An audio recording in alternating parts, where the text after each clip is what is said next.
এখন যখন ঢাকা 6-এর কর্ণধার হিসেবে ঢাকা মেয়রের জনগণের মেয়র ইশাক হাল ধরেছে, এখন এই শেখ হাসিনার রক্তচক্ষু শিকার সেই ইশাক হোসেন। সেই দেশে আইনি শাসন নাই, পুলিশ মারে, ক্ষমতা সরকারের কোন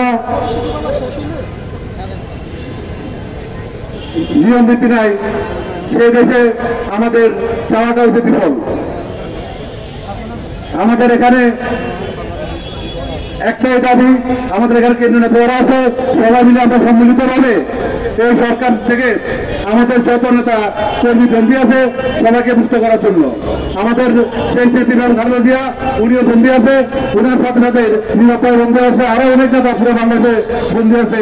আমাদের নেতাদেরকে বলবো উনারা কঠোরতে কঠোরতম আন্দোলন করে আমরা সবাই মাঠ থেকে সে আন্দোলন সামিল করবো এবং এই সরকারকে পর্যায় করে আমাদের সব নেতাদেরকে মুক্ত করে আনবো ইনশাল্লাহ।